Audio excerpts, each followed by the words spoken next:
Hi guys, and welcome to another edition of Magic Vacations TV.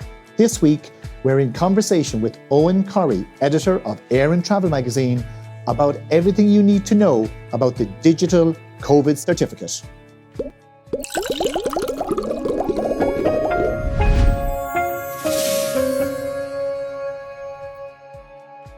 So Eoghan, thank you so much for joining us today. Always a pleasure, John. So what we used to call the digital passport, the COVID passport, that terminology is now gone. So the new terminology, or the correct term for what's coming on the 19th of July, is the DCC. And there is a clear name and a clear form to it, and people have seen what it looks like on their mobile phone. QR code, you scan it in, very like your boarding pass. Some of the airlines will link it so that you can click on your boarding pass and your certificate will show up, and then you can scan that immediately after your boarding pass. But it's certain that we've committed to this and we're going to go along with it, unlike what happened with the traffic light system last October. Okay, so we've got the 19th of July, that's the date. We've got the DCC, we've got the COVID certificate, we're all ready to go. And you just mentioned about the traffic light system. So this is going to be completely different to the last fiasco. Unrestricted travel within the European Union. Non-EU countries doesn't apply. That's important. That's pretty important for people who have thinking about America. There's talk about a travel bubble with America. It's very significant for Turkey.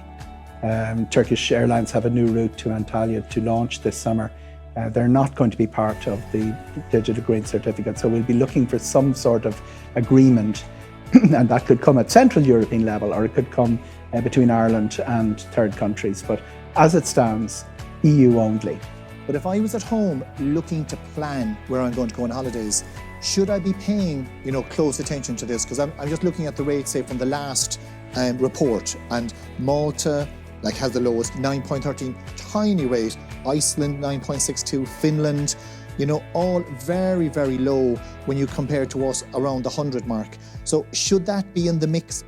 What we've seen is that the big regions, the bad regions for COVID, have tended not to be holiday regions. And you will notice on that, when you break that map down to regions, you will actually see a lot of the Spanish regions where people go on holidays having a lower rate. The Canaries rate has never been that high. It's been low, bubbling along all the way through. The Balearics, around Malaga, you'll find it in the city and not in the countryside. So when you break it down by region, you get a lot of green, and then the national figure becomes less significant. But the holiday destinations that we're looking at, most of them have very low rates of COVID, and certainly look at the regions. So if I can just come back, so we've got the DCC, I've got my cert, but I'm fully vaccinated, and it's a month later. So I'm well past the period by which I can travel. So on the 19th of July, basically, as long as those countries in the EU that I want to go are on the list, so we know it excludes Turkey, it excludes the UK, USA and Canada. But in the EU, I'm basically okay to travel, and I do not have to quarantine, and I do not have to have a PCR test. That's the understanding. Unrestricted means no PCR test either direction and no self-isolation when you come back. Will we see terms and conditions imposed on that by the Irish Department? It's quite clear that there's a mindset to attempt to do that, and there's a mindset within government that their medical advice must be treated as medical advice, and policy will be different. That is all to play for. And the way it's played so far through this pandemic has been that a lot of attention has been paid to the medical advice ahead of the implications for travel and connectivity.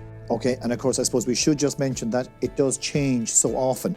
So, yes, while the core policy is there may be some subtle, local restrictions. There could be something else that may have to come into law. So we basically need to keep very much up to date on what's happening.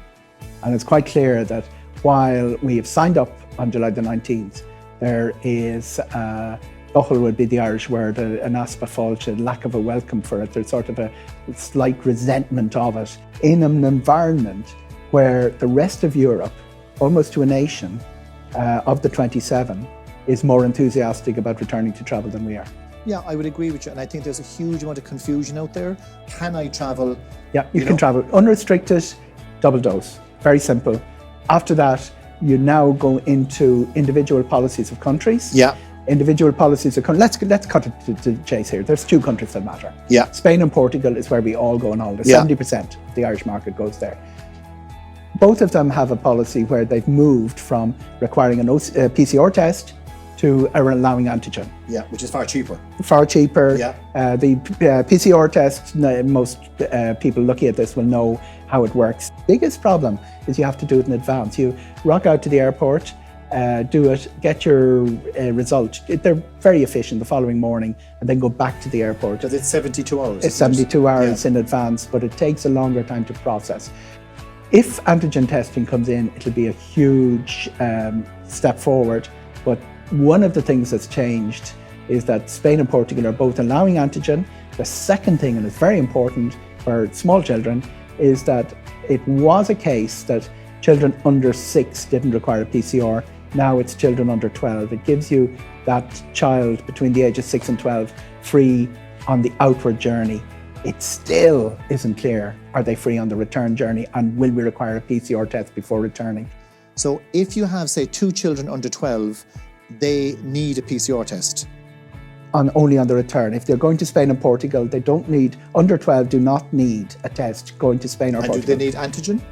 Neither. Nothing. So basically they can travel freely, unrestricted. Unrestricted, so outbound. It's only the return that they have to worry about. And that might change, but Yes. that's where we are. Return, they need a PCR, not an antigen. And of course, I mean, the PCR tests abroad are far cheaper as well. About than €50, here. yeah. There were outlandish charges for PCR tests, but where we settled at the moment is it's 1995 PCR in Ireland, and it can be, I mean, it's 50 is as cheap as you get, 80 would be normal. Pharmacists are giving them in an awful lot of countries, so you can get them even cheaper. The problems that you talk about arise when people assume that the antigen will work coming into Ireland. That's what's arising massively at the moment. And of course it won't. And it won't. No. And then there's recognition issues. Like the most spectacular is the NHS test not being recognised. Yeah.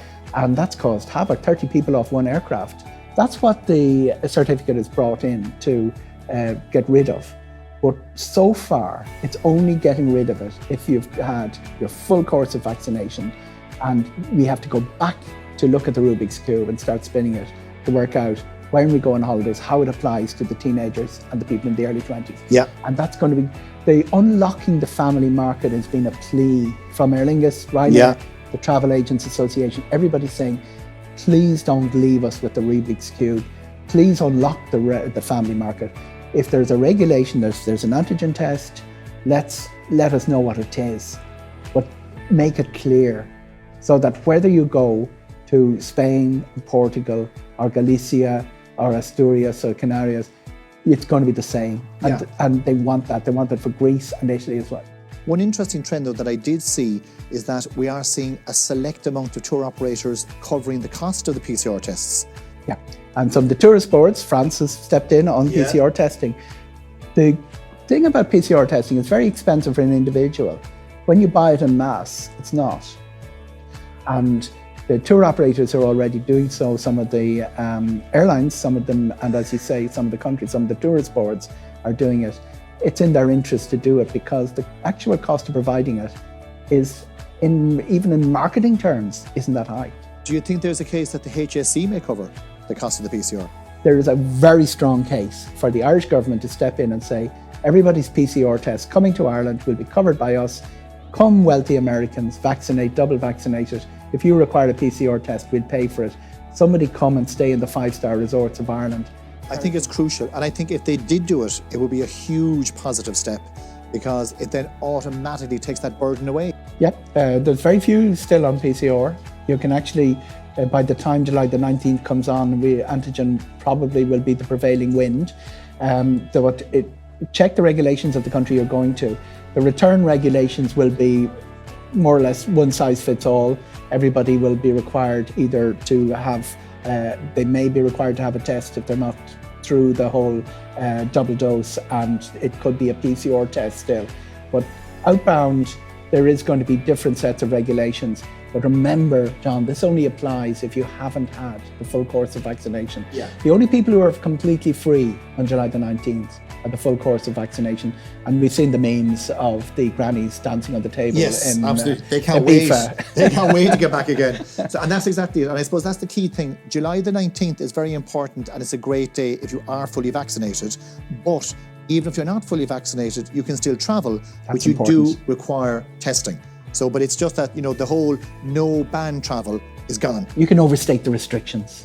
Yeah. You can overstate it. It's not like getting on the bus like it was, but it's still good. And the antigen test, if it's introduced, is very affordable. We're down to the sort of money people spend in a retail facility. Yeah. And even the PCR test isn't that unaffordable, particularly if it's only required in one direction.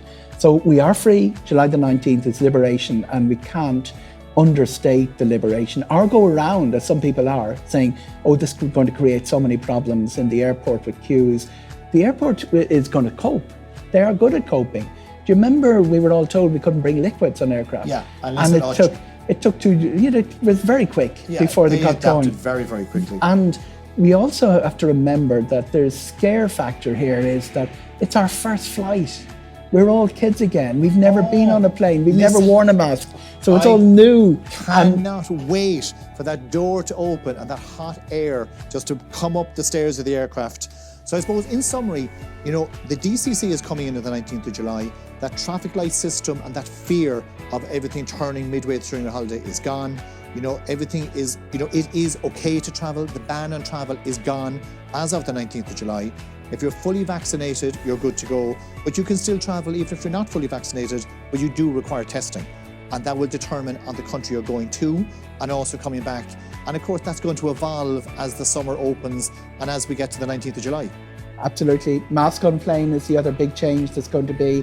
You're going to wear it all the way through. But once you're through, the mask in public has been removed by most countries by July the 19th. And you could overstate the problems. You can overstate the obstacles. I've flown for essential travel during this, and it becomes less a problem once you've done it once. You know what to expect. Yeah, and I think, I suppose the other thing is as well, I know we mentioned at the start of the programme, is you still need your regular passport. This is not replacing or instead of, but also the DCC is free. There's no cost attached to it. So basically, you just need your passport and your DCC within the EU, you're good to go. And then we presume later on in the summer, we'll probably get some update about when travel for the US and Canada may open. But initially, it is just the EU that's opening on the 19th of July. Initially, the EU, we're holding out hopes for travel bubbles. America would be the most likely because of its important economic importance. Countries like Turkey, we're also holding out for those. And the reason they didn't use the word passport in the end is it doesn't replace the passport. I'm pretty sure somebody will show up with the certificate and no passport. You need both. You need both. So your boarding card. Yes, exactly. And the other thing as well, it's great because we've had so many flights and we've issued loads of boarding cards. The airline technology is fantastic in amalgamating all this together. Like, it is a seamless process. It looks a lot. I think you're right what you said. Once you do a flight, or you have your first flight in a post-COVID world, you're going to find out that it's pretty much the same as what it was, but you are going to have masks, you're still going to have social distancing, people are going to be watching what they're doing, but effectively travelling from one country to another is going to be possible. Travelling from one country to another is going to be possible, and you've got to remember, everybody's working hard to make the experience at the other side a good experience. People don't want to offer a holiday, which turns out to be not a holiday because of the restrictions. And what I've seen from my first exploratory is that nobody is being reckless, nobody is being unsafe. The last thing they want to get is a name of being an unsafe destination. Yeah.